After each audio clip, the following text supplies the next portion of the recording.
Aujourd'hui, nous recevons Jacques Helmans. Donc, en quelques mots, pour le présenter, donc c'est un spécialiste du livre et même plus précisément de l'objet livre, puisque Jacques Helmans est bibliothécaire responsable à l'Université libre de Bruxelles. Il est très actif dans le milieu de la recherche, puisqu'il est collaborateur scientifique au Centre d'études nord-américaines et au Centre de l'édition et de l'imprimé contemporain. Et c'est cet intérêt certainement pour le continent nord-américain qui l'a amené à assurer le commissariat de plusieurs expositions au Canada, comme une qui devait être très intéressante et qui était consacrée aux contrefaçons belges au Québec, donc aux livres, contrefaçons de livres belges au Québec, et une aussi à l'aventure des éditions Marabout, donc qui devait recouper en partie notre exposition ici. Son engagement donc dans la coopération bibliothéco-économique internationale l'a mené à réaliser de nombreux voyages, à travailler sur des sujets aussi divers que les bibliothèques au Congo ou encore les journaux sous l'Ancien Régime. Mais si nous l'invitons aujourd'hui, c'est en tant que spécialiste des éditions Marabout, éditions sur lesquelles il a consacré son dernier ouvrage que je vous montre ici, qui est paru, il me semble, fin 2019, est toujours disponible aux éditions du Septentrion, qui s'appelle les éditions Marabout, Bob Moran et le Québec. Donc une étude passionnante qui revient sur un aspect méconnu et pourtant fondamental de l'aventure Marabout, à savoir le succès phénoménal de cette série Bob Moran et de son auteur Henri Verne au Québec. Donc aujourd'hui, il va pour nous assurer une conférence sur le succès des éditions Marabout et plus particulièrement de la collection Marabout Junior qui a accueilli les fameux Bob Moran et qui était vraiment tiré par l'auteur Henri Verne, fer de lance de cette série. Voilà, je lui cède la parole et je vous remercie pour votre présence. Merci beaucoup. Bonjour, nous allons effectivement parler de Marabout, qui est une édition au format de poche. Effectivement, nous n'allons pas faire l'histoire du livre de poche parce qu'on pourrait remonter jusqu'à Aldemar Nucci, mais il est peut-être intéressant de parler de ce livre de poche de 1953 et effectivement qui a été euh, lancé 4 ans après notre édition Marabout, mais c'est vrai que quand on lit toutes les études françaises en matière de livres de poche, eh bien Marabout est souvent absent. Et absent jusqu'en 1989 où enfin un journaliste tord le cou dans un dossier sur le livre de poche où il rappelle que au début ce fut Marabout le petit poucet belge, la plus ancienne collection de poches de l'Europe continentale, 4 ans avant le livre de poche français. Parce que c'est vrai que les éditeurs français étaient assez dédaigneux des libraires belges, enfin des éditeurs belges qui s'étaient lancés dans l'aventure. Et regardons cette image, elle est assez explicite. En 1966 paraît un ouvrage intitulé La bibliothèque idéale de poche. Si vous regardez bien euh, la couverture, ce sont les fameux tourniquets Marabout. Et pourtant, eh bien, les collections présentées seront le livre de poche J'ai lu 10-18, la petite bibliothèque Payot, Voici et Garnier Flammarion. Il n'est absolument pas question de Marabout. Mais c'est là où on s'aperçoit bien que le livre de poche populaire, c'est Marabout, grâce à cette force du tourniquet qui ira inonder les grands magasins, les grandes surfaces. Regardons encore une fois l'objet emblématique qui a fait diffuser ce livre partout. Et justement, sur votre droite, eh bien, pour illustrer un article de Culture Vivante qui est la revue du ministère des Affaires culturelles au Québec, eh bien, on a repris un tourniquet Marabout également. Donc, c'est vraiment l'importance euh, de cette promotion du livre. Et oui, l'importance de la promotion, c'est suivez Marabout. Donc, tout un langage sur la promotion. Nous, nous allons suivre une collection. Nous n'allons pas lire des livres individuellement et ce sera quelque chose qui va nous lier. Et donc, directement, vous vous souvenez certainement de toutes ces images. Quels sont les protagonistes? Bien, d'une part, André Gérard de Verviers, fils d'imprimeur, et Jean-Jacques Skellens, euh, originaire de Bruxelles. Tous les deux sont dans le mouvement scout. Euh, André Gérard va notamment imprimer les publications du mouvement scout et Jean-Jacques Skellens, à l'époque, eh bien, est responsable de ces de ces revues. Donc, ils vont se connaître au sortir de la guerre. Et disons justement, au sortir de la guerre, c'est intéressant. Oui, ici encore une image qui est fondamentale, en 69, où on voit nos deux comparses face à ce très beau marabout université consacré à la bande dessinée. Mais je crois qu'il faut rappeler les précédents anglo-saxons du livre de poche, parce que c'est vrai que si Marabout est le pionnier pour le livre francophone, c'est clair que pour le livre de poche moderne, nous devons absolument regarder ce qui s'est passé sur le continent, en Angleterre et sur le continent américain. D'une part, rappelons-nous en 1932 la collection Albatros, en 1935 évidemment les Penguin Books, les Pelican Books en 1937, mais on rappelle souvent que André Gérard avait été très influencé par les livres qu'avaient avec eux les fameux GIs. Effectivement, il y avait les éditions militaires en quelque sorte. Par contre, à mon sens, ce qui a le plus influencé Marabout, ce sont les Bantam Books. Alors, maintenant qu'on a vu donc ces livres anglo-saxons qui ont influencé nos amis, eh bien, comment s'est fait le rapprochement? D'une part, Nicholson et Watson, une maison d'édition anglaise, a une succursale ici à Bruxelles.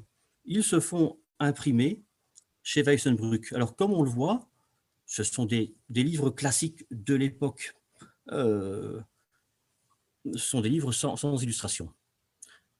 Nicholson et Watson vont lancer une série de livres un peu plus populaires en 1947, La Tour de Londres, et en 1948, le livre plastique, qui vont être imprimés par André Gérard, comme on le voit ici. Le copyright, donc, où on voit bien que l'imprimeur est André Gérard. Ce qui est intéressant, c'est le programme de ce livre plastique. Cela va définir ce qui va se passer bientôt avec Marabout. Qu'est-ce qu'on publie? Les meilleurs auteurs, dans un texte intégral, au format de poche, dans une présentation nouvelle et un prix modique. Ça, c'est le livre de poche d'aujourd'hui.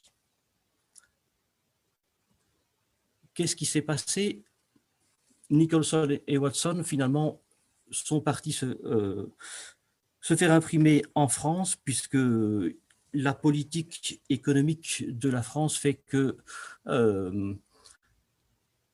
il y a donc la loi Pinet qui fait que tout ce qui vient de l'extérieur est énormément taxé, et donc l'imprimerie de Nicholson et Watson se fera en France. Il faut directement changer son fusil d'épaule.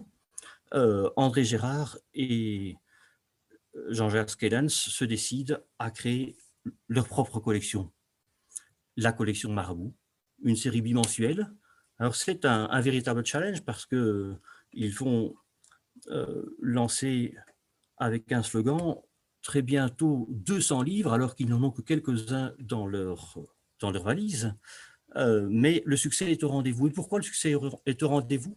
Rappelez-vous donc cette carte de cette présentation du livre, le livre de poche compact, soluble, lavable et élégant.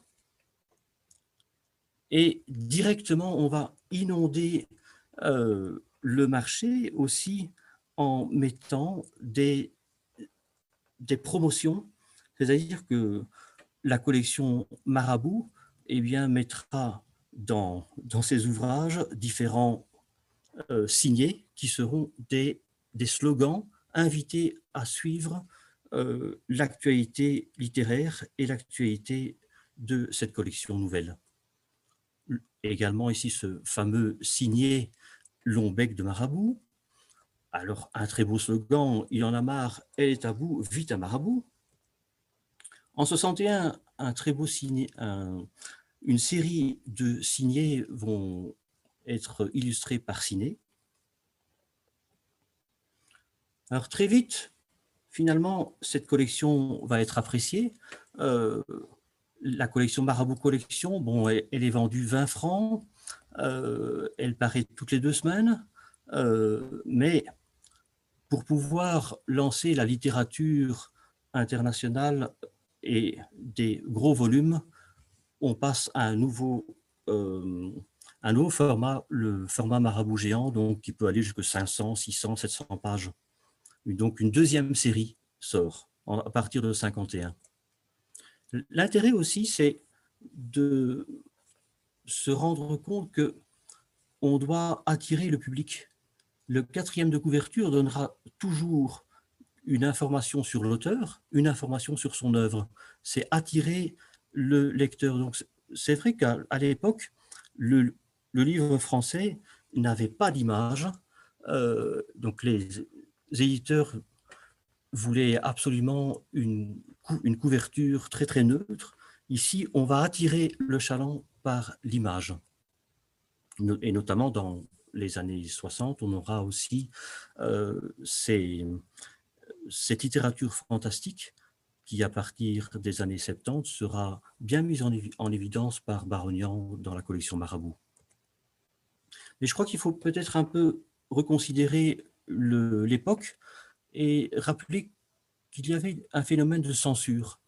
Rappelez-vous, quand vous alliez dans les bibliothèques, vous n'aviez pas accès aux livres. Dans les années 50-60, vous deviez demander l'aide bibliothécaire et ils voyaient s'ils pouvaient ou non vous remettre certains livres. Il y avait ce qu'on appelle les lectures appropriées ou l'index, donc le fameux ouvrage de sage homme qui donnait la cote morale de certains ouvrages. Et là, c'est intéressant parce que certains se souviendront qu'il y avait une série qui s'appelle la série Gerfaut, qui ressemble comme 2 gouttes d'eau effectivement à un marabout, mais ce n'est pas un marabout. Et il faut simplement être attiré par le fait qu'il a tout à fait le format et que derrière, il y a effectivement la notice de l'imprimeur André Gérard. Ce qui est intéressant, c'est que les diffuseurs à l'époque, donc entre 56 et 61, donc avant le fameux concile, eh bien les diffuseurs sont à Paris et en Suisse. J'irai un peu plus loin dans l'exposé sur notre diffuseur québécois. Comme vous voyez, il est absent. Pourquoi? Parce qu'au Québec, cette série-là ne pouvait absolument pas arriver. Mais rappelez-vous, toute cette époque, il y a aussi l'autocensure. Par exemple, prenons un cas, donc c'est un ouvrage de la collection Marabout en 51. Eh bien, lorsque le comité a vu la maquette, ils estimaient que la vue était trop plongeante. Donc, on a rajouté un liseré. Mais ça, ce sont des choses qui ne sont pas écrites, c'est de l'oralité. Donc, j'ai appris ça simplement en parlant avec certaines personnes, puisque effectivement, l'autocensure était de mise dans les comités de lecture. Alors ici, le Covadis, la première couverture, donc celle de fin 51, eh bien, a posé des gros soucis aux diffuseurs québécois. Si on ne changeait pas rapidement la couverture, eh bien, il aurait peut-être pu mettre la clé sous le paillasson, ce qui fait que lors de la réédition de ce marabout, eh bien, nous allons retrouver une couverture où la vue est un peu moins plongeante. Par exemple, un autre ouvrage qui fera le cas d'une censure, c'est un ouvrage de 54, un album pour la jeunesse. Des personnes bien pensantes, face à une vitrine à Montréal, ont estimé que si on voyait le torse d'un enfant nu, probablement était-il tout à fait nu. Et donc, ça a posé des sérieux soucis. Et donc, c'est un ouvrage qui a dû être retiré des tablettes. Mais cet ouvrage-ci, figurez-vous, pendant quelques mois, a été interdit d'accès en France. Donc en 64, quand il est paru, durant 3 mois, il ne pouvait pas circuler en France. Donc vous voyez que même en 64, c'était encore un petit souci ici aussi. Voilà. Une troisième série, maintenant, nous allons passer dans le domaine du livre pratique et effectivement, annoncé en novembre 51, le fameux ouvrage du Dr Spock paraîtra donc en 52, en janvier 52.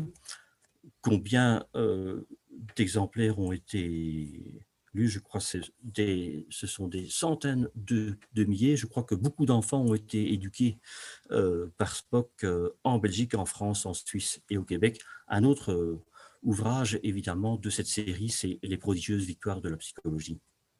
Alors, si on pourrait aujourd'hui se dire que la veine pratique est arrivée chez Marabout. Donc, Marabout, aujourd'hui, c'est peut-être cette veine pratique qui subsiste aujourd'hui. Mais voilà, donc on est certainement plus intéressé par cette quatrième série, le fameux Marabout Junior. Donc, rappelez-vous, en 1953, donc en février, le livre de poche en France sort. Et bien, effectivement, Gérard et Scalens ont imaginé une série pour les adolescents. Une série, effectivement, où tout est beau, tout est propre. Ce sont des biographies de personnages célèbres. Et la formule est emballante. Un ouvrage à 15 francs, toujours une couverture avec illustration, une couverture donc, qui va attirer les jeunes, et publicité, à nouveau, une publicité, celle de droite qui est plutôt à l'attention du libraire. Donc vous voyez ici 100 francs, donc, 120 francs français, 15 francs belges, ou bien, donc voilà, également un très beau signet qui était une belle promotion à l'époque. L'ouvrage, le premier ouvrage qui paraît donc sera le fameux Jean Mermoz. Mais, encore une fois, cette formule « suivez Marabout » donc, et des copains à l'école qui lisent comme toi, comme moi, comme nous, Marabout. C'est vraiment intéressant au niveau du marketing. Et voilà, colle ton fameux timbre Marabout Junior partout, sur tes cahiers, sur tes livres.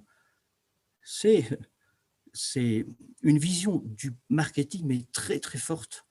Figurez-vous, donc on est début des années 50 et c'est donner le goût à la lecture. Alors, un premier ouvrage de notre auteur favori va arriver, Les Conquérants de l'Everest. Oui, au mois de mai 53, on vient d'être au sommet de l'Everest et il faut parler de cet événement. Et Henri Verne, eh bien, va nous proposer son premier ouvrage. On pourrait dire que c'était tester un peu Henri Verne sur son écriture, puisque effectivement Jean-Jacques Skellens a repéré Henri Verne grâce à Heuvelmans. Et c'est un ouvrage qui va paraître au mois de septembre, d'ailleurs un peu plus rapidement que le fameux Victoire sur l'Everest qui paraîtra à Paris. Et Henri Verne, on va nous offrir au mois de décembre ce fameux premier Bob Moran, La Vallée infernale. Mais toujours, les ouvrages sont annoncés par ces encarts publicitaires. Donc, on tient en haleine le lecteur par le futur livre. Et ici, effectivement, un ouvrage d'un héros, donc un roman, auquel on peut peut-être s'identifier. Alors, l'intérêt aussi, c'est chaque Marabout Junior aura, outre le coin du chercheur, donc une explication thématique du roman en question, mais aussi une maquette. Alors, regardons un peu attentivement les ouvrages qui suivent. Alors, c'est vrai que l'édition originale serait parue à 8000 exemplaires et effectivement, c'était apparemment trop peu parce qu'il y a eu un réel engouement. Alors, je vais faire défiler quelques couvertures et chaque couverture, chaque réémission, eh bien, aura ce qu'on appelle les fameux types.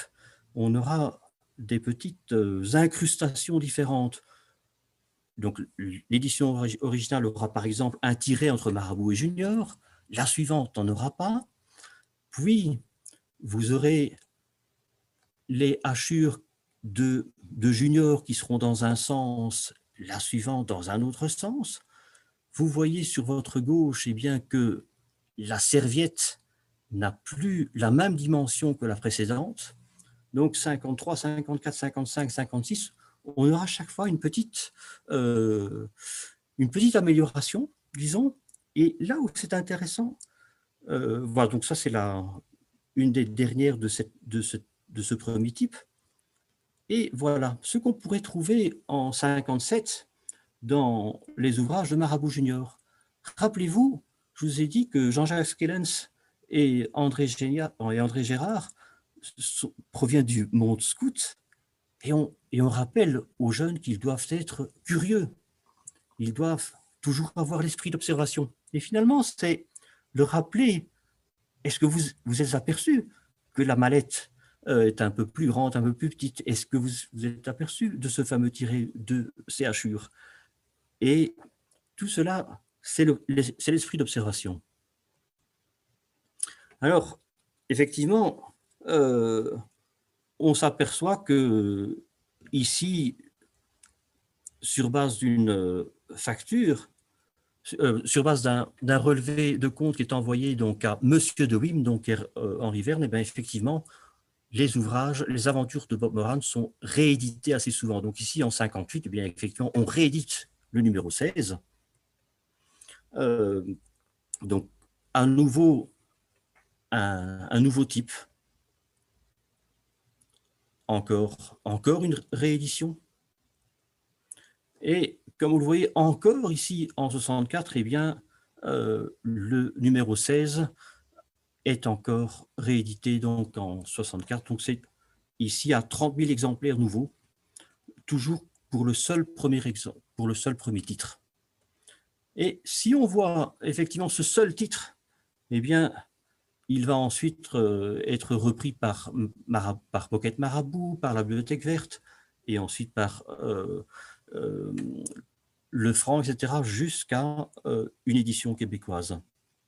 Là où on s'aperçoit que Henri Verne est une véritable locomotive, c'est quand on s'aperçoit eh bien, qu'il va être publié dans énormément de langues, en néerlandais, en italien, en espagnol, en islandais, en norvégien, etc. Jusqu'à des présentations en turc et en vietnamien. Et La Vallée infernale paraîtra également ici en bande dessinée plus récemment. En 58, eh bien effectivement, l'ouvrage sera décliné en disque. Il sera ensuite décliné en album de bande dessinée avec une prépublication dans Femmes d'aujourd'hui en 59. Alors certainement que beaucoup de maris ont probablement offert eh bien, un cadeau de fête des mères pour pouvoir lire Femmes d'aujourd'hui. Et toujours la publicité est assez intéressante. Donc comment on va promotionner cette nouvelle bande dessinée? Eh bien, on aura un encart, même eh bien, dans Marabout Junior Demoiselle. Donc effectivement, attirer le plus possible de personnes, même lorsque les bandes dessinées seront par la suite publiées chez Lombard ou Dargaud, eh bien, on aura des encarts publicitaires qui seront mis dans Marabout Service, par exemple.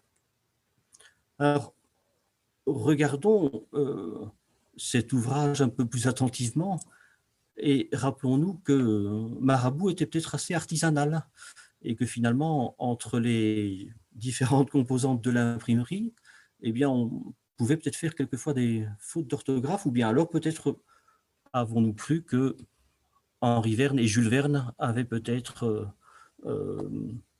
eh bien, une certaine association, parce que entre la couverture et la page de titre, il manque le S. Alors, si Henri Verne est connu bien évidemment dans Marabout Junior par Bob Moran, il a écrit, donc il est également un documentariste, et donc il a écrit d'autres ouvrages, donc des Hommes sur le radeau, Les Compagnons de la Phébus, ou sous son nom Henri Verne, ou bien également sous pseudonyme Jacques Serre.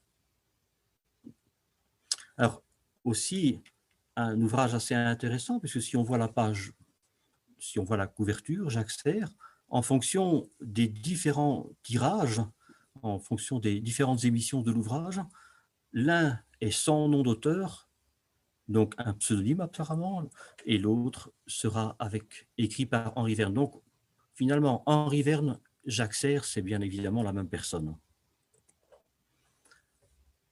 On peut aussi dire que c'est un auteur qui va recevoir énormément de courriers.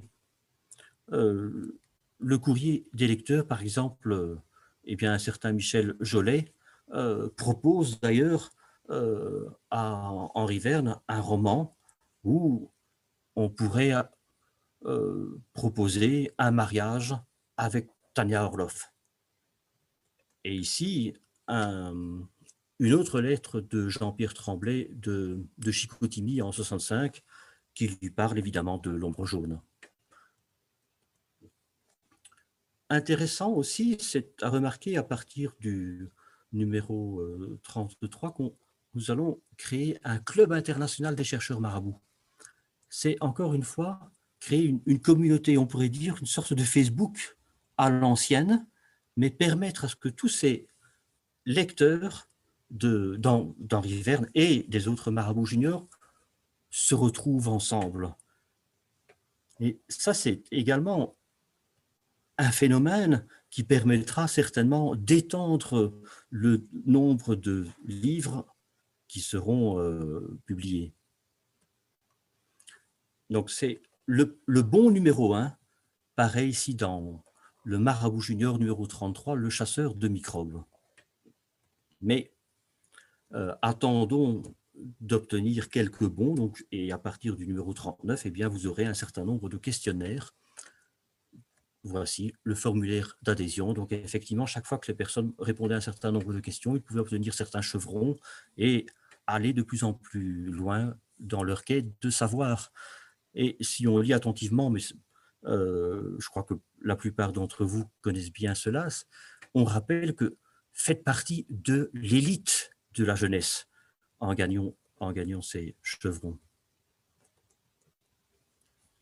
Donc, alors, les questions, ben, effectivement, vous allez trouver les réponses dans les ouvrages que vous venez de lire. Donc, si vous ne l'avez pas encore acheté, finalement, allez chez votre libraire, en trouver un nouveau. Mais c'est aussi une manière de s'échanger et aussi de créer des concours. Donc, le 100e numéro qui va paraître en 56, eh bien, va donner lieu à un grand concours. Un grand concours sur plusieurs questionnaires, mais un concours effectivement qui peut faire voyager les personnes avec un premier prix qui est un voyage au Congo, vous imaginez. Le Club international des chercheurs marabouts, eh bien finalement, en 64, par exemple, avait déjà près de 15 000 membres. Je crois qu'il en aura plus de 30 000 par la suite. Mais c'était aussi des grandes rencontres, des réunions, par exemple, en 56, où venez voir votre auteur favori, Alino, donc Henri Verne, est présent et dédicacera. Il viendra également 2 ans plus tard, donc effectivement, c'est créer un lien avec votre auteur favori. Créer un nouveau concours, toujours autour d'Henri Verne. En 67, eh bien, on va lancer un coffret cadeau réunissant toute l'œuvre de l'ombre jaune. Alors effectivement, nous avons eu notre premier moment Henri Verne. Alors c'est vrai que Marabout Junior, c'est aussi bien d'autres livres documentaires et aussi, on l'oublie peut-être quelquefois, à partir de juin 59, Un agent secret, Nick Jordan. Tout comme on a eu le Marabout Junior donc pour les garçons, et bien en 55, donc nos amis Skellens et André Gérard vont lancer une série pour les jeunes filles. Et le premier numéro est également la biographie d'une personne célèbre et vous apercevez, eh bien, ce sont les femmes qui vont être mises à l'honneur. Marie Curie. Mais, au même titre que les garçons ont leur héros favori, eh bien, René Philippe va écrire Sylvie, qui commence avec Hôtesse de l'air et qui aura également eu plus d'une centaine d'ouvrages. Alors c'est vrai que Marabout, c'est évidemment le livre en petit format, mais figurez-vous, en 57-58, il y a la vie, donc la série de La vie passionnée et la série Mélior, mais disons que c'est surtout en association avec Pierre Segers. Alors après ces livres en grand format, arrivons au tout petit format, le célèbre format Marabout Flash. Et également le premier présentoir, parce que pour attirer le lecteur, le fait d'avoir le livre de face permettra toujours de vendre plus facilement les livres grâce à l'image. Alors, 10 ans séparent ces deux images, 59-69, bien, vous voyez, on évolue avec le temps. Maintenant, on pourrait se demander ce qui va se passer à la fin de ce cocktail. Regardez bien également ces ouvrages où on s'aperçoit que Marabout va penser également à ses lecteurs canadiens, où dans ces ouvrages, eh bien, il y aura la table d'équivalence des mesures françaises et canadiennes. Nouvelle série, on va peut-être ici s'intéresser aux étudiants. Le Marabout Université, à partir de 61, eh bien, offrira pour les étudiants de l'époque une véritable mine d'or. Dites-vous que c'est probablement le premier livre de poche avec des photos couleurs. Donc, je dirais que dans les années 60, eh bien des personnes ont travaillé avec ces marabouts universités. Et justement, eh bien, en 61, eh bien, on lance un concours parce que Marabout a déjà publié 50 millions d'ouvrages et cela donne lieu à un concours puisque effectivement, c'est toujours créer ce lien social avec sa communauté des chercheurs. Une nouvelle série, Le Marabout géant illustré, donc ce sont des ouvrages illustrés par les grands illustrateurs du XIXe siècle, Daumier, Gavarni, Granville, etc. Ça n'a pas duré longtemps, je crois quelques années. Le Marabouscope, c'est un format à l'italienne, un livre photographique à partir de 64, seulement 17 titres. Une autre série, Jerry Cotton, 37 titres. Donc on a une série Jules Verne, 13 titres, également à partir des années, donc dans les années 60. En 67, eh bien, le Marabout Junior, bon, effectivement, ça ne marche peut-être plus aussi bien qu'avant. On n'a peut-être plus besoin de ces livres documentaires. On va se contenter de 6 grands auteurs, dont Bob Moran, Doc Savage, etc. Et rappelez-vous, enfin bon, je crois que certaines personnes se souviennent de ce fameux porte-clés. C'est une nouvelle démarche marketing lorsqu'on va lancer une nouvelle série comme le Pocket Marabout, qui est ceci donc en couleur. Donc c'est une véritable prouesse d'avoir publié ces petits ouvrages dans un porte-clés, donc les 6 premiers ouvrages en fait.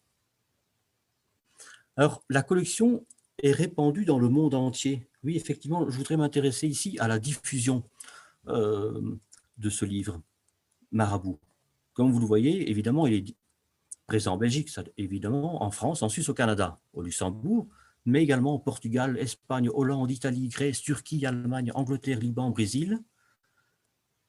Et voilà, par exemple, l'ouvrage les 2 amours avec une étiquette d'un libraire de Madrid, cet ouvrage Frankenstein avec une étiquette d'un libraire de Nice.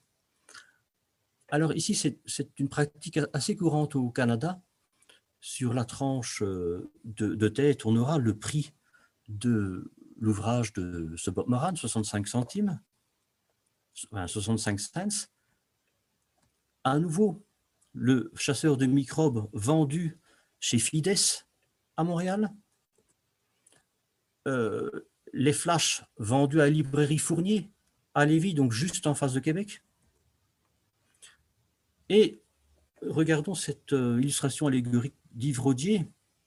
Où finalement, si on regarde ça, on peut très bien comprendre que le paquebot Casterman est très connu au Québec. Il apporte les bandes dessinées et dans sa barque, eh bien, on va peu à peu venir apporter Marabout Junior. Alors, voici le diffuseur de Marabout au Québec, M. Kazan, lors de sa traversée en avril 51 jusqu'à Québec. Alors, pour la petite histoire, Kazan avait travaillé quelque temps aux éditions de la paix à Bruxelles. Alors, vous voyez, ce sont les éditions classiques à la française. Mais en novembre 51, il va enregistrer sa déclaration de raison sociale auprès du bureau à Québec, donc pour faire commerce pour le Canada de l'édition Marabout. Et c'est à partir de 1953 exactement que la marque de Kazan apparaîtra dans les ouvrages Marabout Collection. Alors voici donc Kazan dans son bureau à Québec.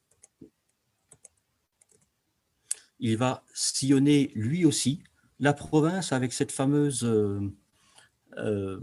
camionnette que nous avons déjà vue, qui était utilisée ici en Belgique par André Gérard et compagnie. Alors là, c'est assez intéressant. Comment faire le marketing de Marabout au Québec?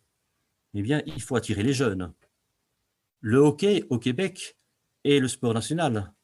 Si on voulait faire une comparaison, eh bien, Jean Béliveau serait l'équivalent en Belgique d'un Rick Van Nooy ou d'un Eddy Merckx. Il faut faire la promotion avec un personnage qui attire les jeunes. Jean Béliveau, effectivement. Donc, on va faire la promotion au niveau du hockey.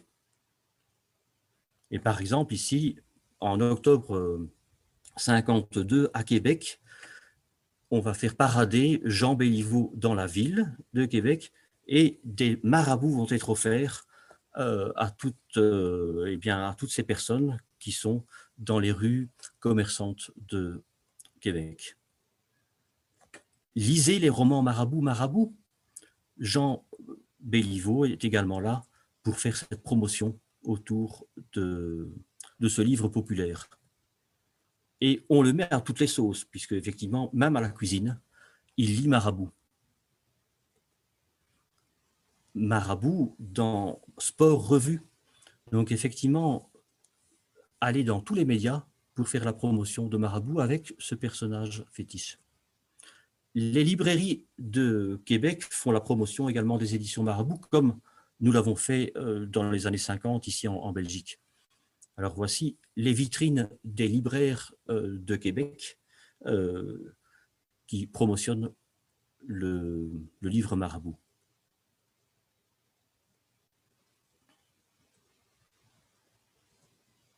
Marabout est présent au Salon du Livre, par exemple en 1960, mais il l'était déjà les années précédentes. Mais ici, je prends 1960 parce que j'ai quelques belles images à présenter. C'est assez... Donc ici, c'est vraiment le stand Marabout lors du Salon du Livre de Québec en 1960. Alors effectivement, pas de souci pour nos bonnes sœurs, elles ne regardent pas Covadis, puisque Covadis est la nouvelle présentation est ici un peu plus à gauche, donc je crois qu'il n'y a pas de souci à se faire pour nos bonnes sœurs. Alors, Henri Verne fera un immense voyage au Québec la première quinzaine du mois d'avril. Et il arrive le 1er avril, alors c'est vrai qu'il a un agenda, je dirais presque épouvantable, parce que il doit se rendre à Ottawa, à Montréal, à Québec, et dès sa deuxième journée, il fera une séance de dédicace de mission à Orly, à Ottawa. Mais effectivement, on annonce notre ami Henri Verne, puisque effectivement, c'est une vedette. On l'annonce au Salon du Livre, donc du 3 au 7 avril 64. Et eh bien, rappelons tous les ouvrages qui sont encore diffusés. Et donc, voici une possibilité d'obtenir les livres qu'il manque. Alors ici, cette image est assez intéressante. Nous sommes lors de la première soirée sur le stand. Donc, Monsieur Cazan, comme vous le voyez, est très imposant, puisque vous savez aussi qu'Henri Verne est très grand. Mais le personnage à côté, c'est assez magique. Il s'appelle Robert Bastin. Il a écrit quelques années plus tôt un ouvrage pour Marabout Junior. Il est belge et il faisait partie du comité de censure ici en Belgique avant de rejoindre le Québec à Ottawa comme oblat. Mais finalement, ils sont tous très très souriants, mais Henri Verne et Bastin ne sont quelquefois pas sur la même longueur d'onde. Alors, Henri Verne ira le soir même visiter Jean Béliveau et avoir l'occasion eh bien, du plaisir d'une joute entre les Canadiens de Montréal et les Maple Leafs de Toronto. Après Montréal, eh bien, il se rend à Québec pour une présentation à nouveau de mission à Orly, mais également pour présenter le film Le Club des Longs Couteaux. Alors, pendant qu'il est au Québec, eh bien, à la fin de son séjour, il se rendra à la Manicouagan parce qu'il va y camper la prochaine aventure de son héros. Mais voici cette carte qui présente un peu les grands territoires du Québec avec les fameux barrages Manic 5 et Manic 2. Et en avril 65, eh bien, Henri Verne est très attendu au Québec. Donc, un an plus tard, il vient livrer le fameux roman Terreur à la Manicouagan. Ce sera présenté à la commission hydraulique du Québec, donc au centre de Montréal, en même temps qu'un autre ouvrage de Marabout Université, mais en présence de René Lévesque. Alors, vous voyez également donc Henri Verne présenter l'ouvrage à la presse. Alors, ça c'est assez subtil. Bob Moran, comme on le verra par la suite, eh bien, ou comme on l'a déjà vu précédemment aussi, a été traduit dans toutes les langues. Bon, ici, le titre est assez subtil. Bob Moran and the Terrorists van Québec. Donc, Bob Moran et les terroristes du Québec. On aurait pu tout simplement écrire un de terror, un de Manicouagan. Mais on est en 67. L'ouvrage de Terreur à la Manicouagan paraît en 65. À mon avis, les traducteurs sont peut-être inspirés par ces terroristes québécois. Et je me demande si il n'y a pas une interférence. Alors, vous voyez une réimpression en Pocket Marabout. Et à nouveau, eh bien, en Pocket Marabout, un tirage de 20 000 en 68, un autre tirage de 15 000 en 69. Donc, on s'aperçoit bien que c'est un ouvrage qui, chaque année, va à nouveau être publié. Alors, voici d'autres présentations de cet ouvrage chez Ananke, Lefranc, etc. Alors, Henri Verne reviendra notamment en janvier 69 parce qu'il y a eu un concours remporté par Pierre Rouillard, donc Tous pour un, et le prix va lui être remis personnellement donc par Henri Verne. Ils iront au célèbre restaurant Altitude 400 et voir également le fameux Jean Béliveau.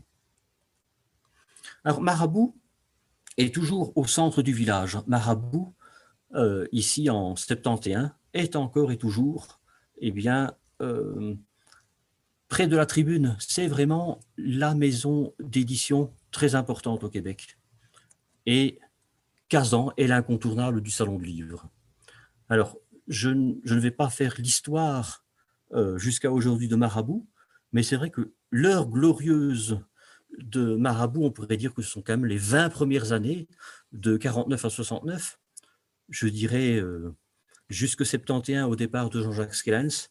À partir de 73, ça commence à aller mal. Et en 73, eh bien, Kazan abandonne sa société qui sera reprise par la Sogides, mais également ici, Marabout n'est plus la maison qui était à ses débuts. Mais là, à nouveau, ce qui est intéressant, c'est Henri Verne, Marabout a suscité des vocations. Vous voyez par exemple que M. Richard Baillargeon a par exemple écrit un petit ouvrage, Les esclaves de l'ombre jaune en 64, avec un marabout chercheur sur le Soudan, euh, avec effectivement l'ensemble des titres repris. Il a écrit un autre ouvrage en 65, La chasse à l'ombre jaune. Et ici, eh bien, Rodier, comme dessinateur, nous a produit un trafic aux Caraïbes, un exemplaire unique évidemment. Alors, l'expansion internationale de Marabout. On connaît tous Marabout en français, mais Marabout, effectivement, comme vous l'avez vu, eh bien, a publié des Henri Verne dans toutes les langues, mais même Marabout a été diffusé dans toutes les langues.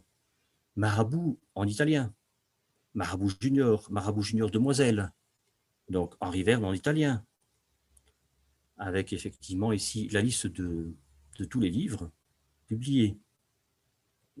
Et vous voyez, même un club des chercheurs marabouts en italien. Donc Henri Verne en néerlandais. Alors, le numéro 1 de Bob Moran en néerlandais, donc de Verzonken Galhey, eh bien, un premier tirage de 16 500 exemplaires.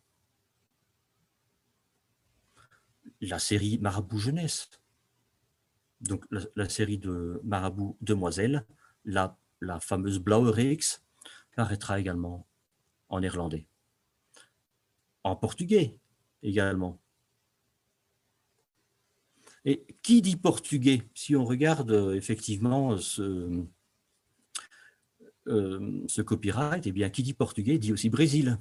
Donc ça veut dire que Marabout sera diffusé au Brésil. En espagnol, chez Bruguera, donc à Barcelone. Et voici la liste complète de Marabout, avec une certaine particularité de Bruguera. Alors ici, les marabouts flash. Les marabouts flash vont inonder encore bien plus la planète, puisque même Murdoch va racheter les droits pour les ouvrages anglo-saxons. Donc, Marabout jeunesse, Marabout flash en italien, en portugais, en espagnol, avec même des publicités spécifiques pour l'Espagne, que nous n'avons pas ici en Belgique, par exemple, en grec, en anglais.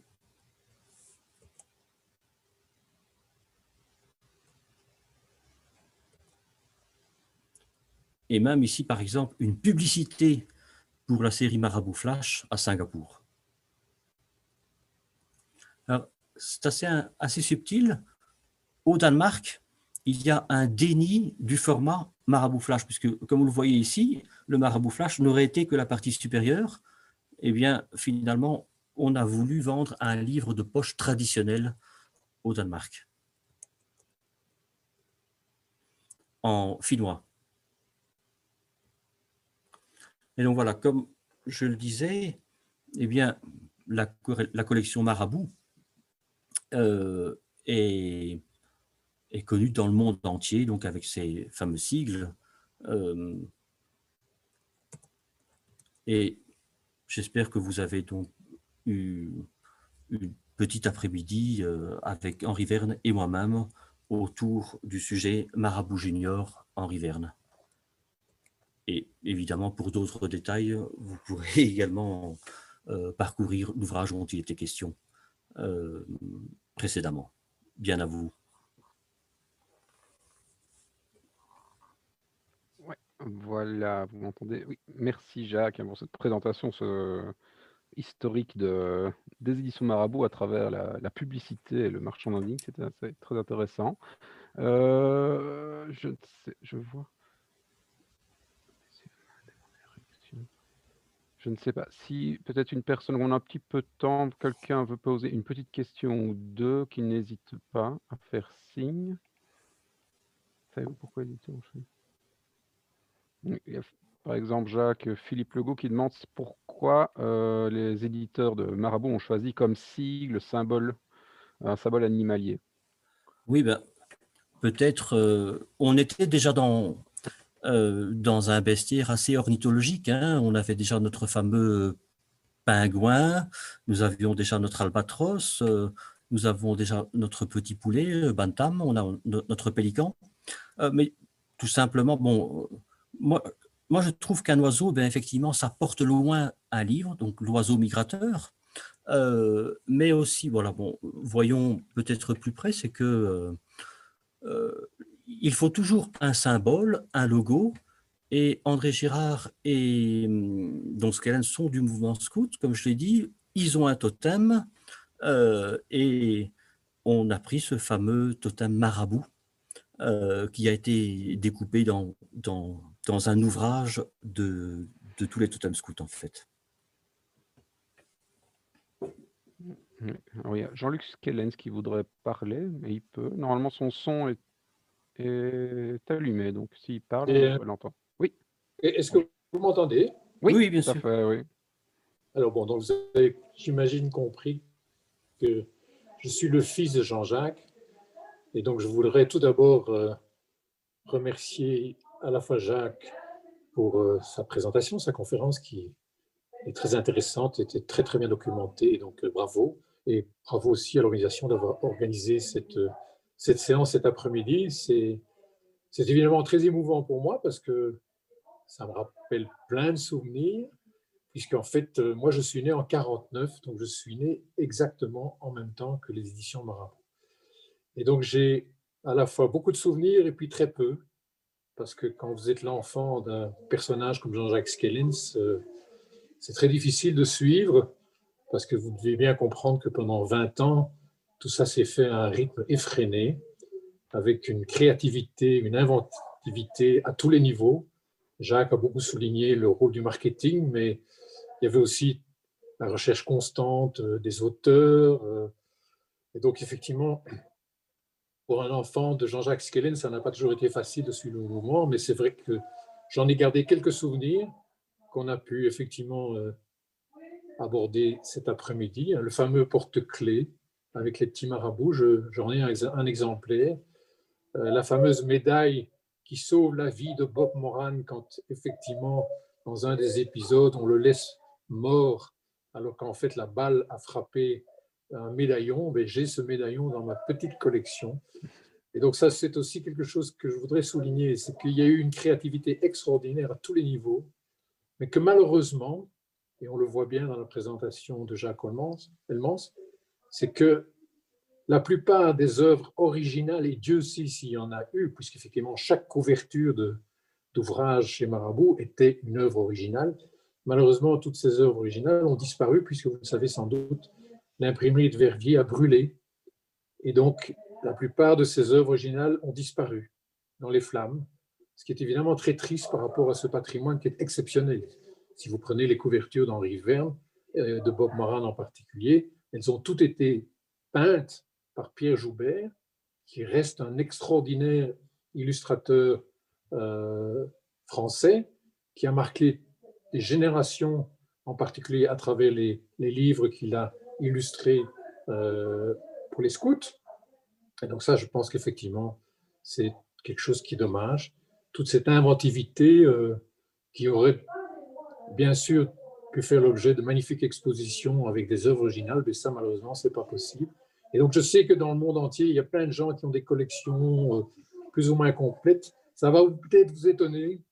Eh bien, la famille Skellens n'a pas une collection complète de l'ensemble des marabouts juniors, marabouts université, marabouts service, marabouts flash, etc. Parce que mon père n'était peut-être pas un très bon collectionneur. En fait, ce n'était pas son métier. Et donc, il est devenu plus tard un excellent bibliothécaire. Et ça, je crois que Jacques Helmans le confirmera. Mais il n'était pas un collectionneur. Et donc, effectivement, c'est un des grands regrets que j'ai par rapport à cette fabuleuse aventure des éditions Marabout, c'est qu'il en reste finalement peu de traces originales en tous les cas. Voilà ce que je voulais dire. En tous les cas, encore un très grand merci. Bravo pour votre initiative. Ouais, merci beaucoup pour votre intervention, hein. Elle est d'autant plus importante pour nous qu'ici à la BILA, nous sommes une bibliothèque spécialisée en littérature populaire et on sait à quel point Jean-Jacques Skellen a compté dans la diffusion de sa littérature et surtout le travail créatif qu'il a opéré chez Marabout.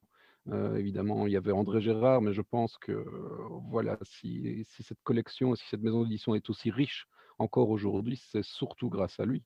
Donc, Alors là, merci beaucoup pour votre témoignage. puisque vous m'en donnez l'occasion, je voudrais quand même là aussi, de manière très objective, de la part d'un fils, vous allez me dire, c'est peut-être pas très facile, mais je voudrais qu'aussi on répartisse un peu les apports respectifs. Je pense qu'effectivement, quand on est un amateur de littérature, on va mettre l'accent sur le rôle que mon père a joué. Mais n'oublions pas que Gérard a joué un rôle exceptionnel aussi dans le développement de Marabout. Et mon père disait toujours, si j'avais pas eu André Gérard qui exigeait de moi d'avoir un livre tournant sur les imprimeries chaque semaine ou chaque mois, on n'aurait pas fait Marabout. Vous voyez, donc il y a effectivement, et en plus, André Gérard était fabuleux dans, vous savez, le fameux tourniquet, c'est André Gérard qui l'a C'est inventé. ça. Oui, il Donc, avait un sens du commerce assez incroyable. Oui, donc le marketing, je dirais, était beaucoup plus du côté d'André c'est Gérard ça.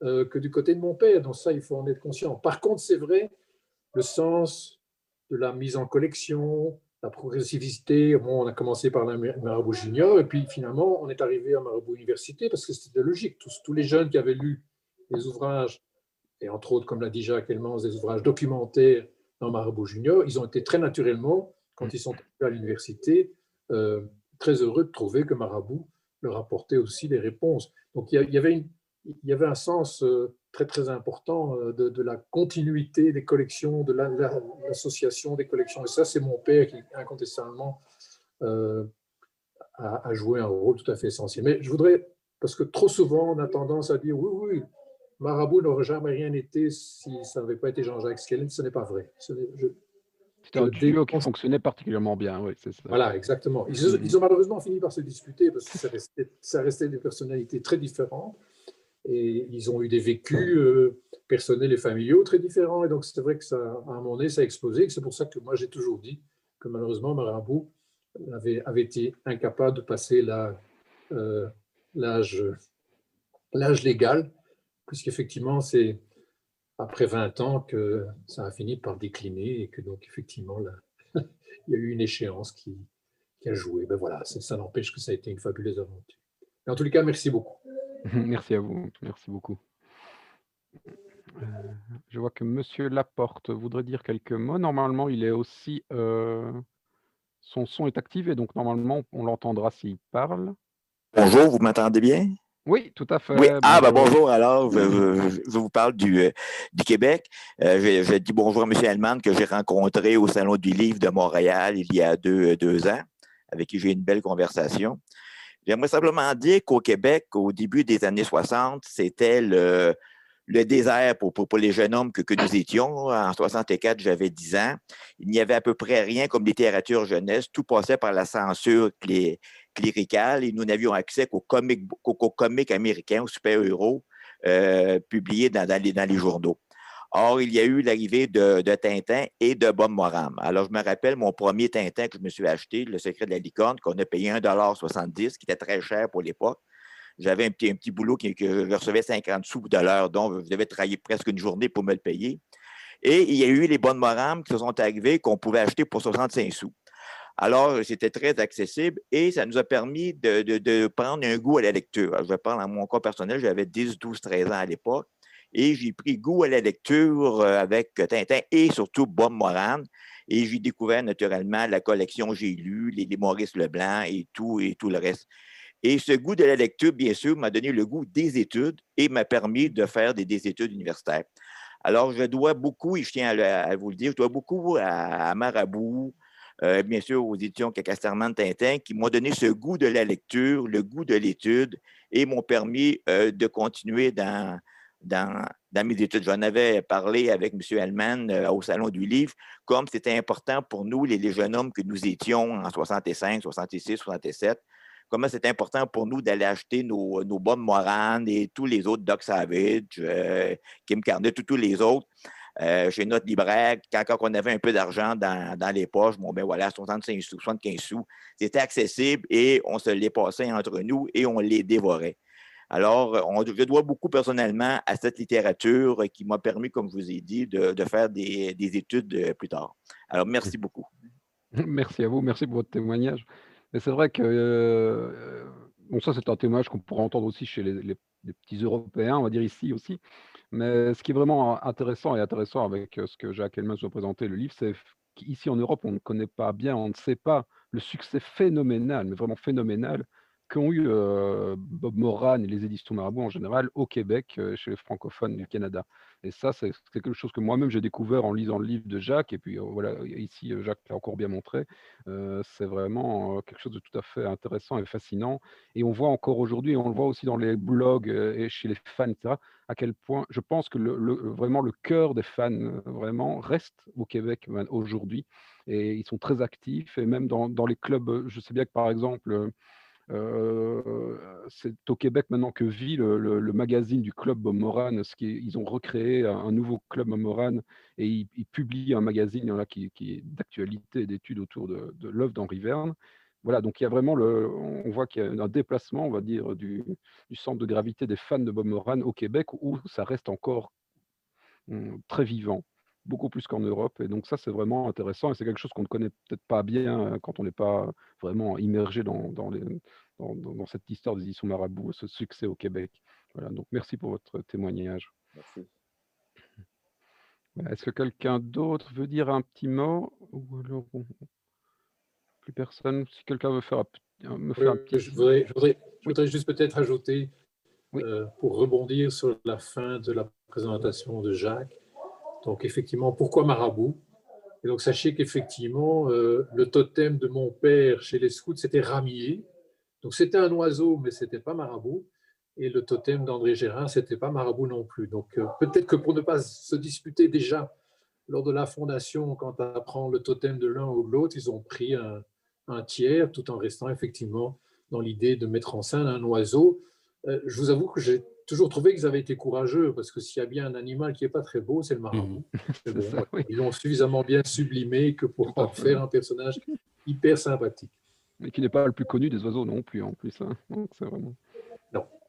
Parce que comme il n'est pas très beau, justement, on ne le met pas beaucoup en valeur dans les zoos. Pas le même succès que le cygne.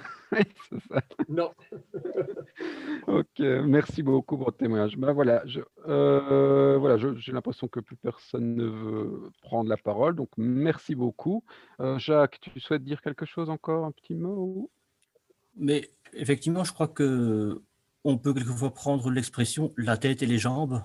euh, entre André Gérard et Jean-Jacques Skellen. C'est vrai que c'était une association très forte entre eux. Alors, je ne sais pas si je vous ai dit ça, mais lorsque j'étais directeur des bibliothèques publiques et Jean-Jacques était administrateur, lorsqu'il me reconduisait vers mon bureau à l'ULB, eh bien, lorsqu'on parlait d'édition, à cette époque, je parlais surtout eh bien, des contrefaçons au XIXe siècle, donc des fameux best-sellers, etc. Et lui, tous ces exemples étaient Elsevier, un peu comme s'il avait occulté eh bien, Marabout. En fait, c'est quelque chose qui m'est resté.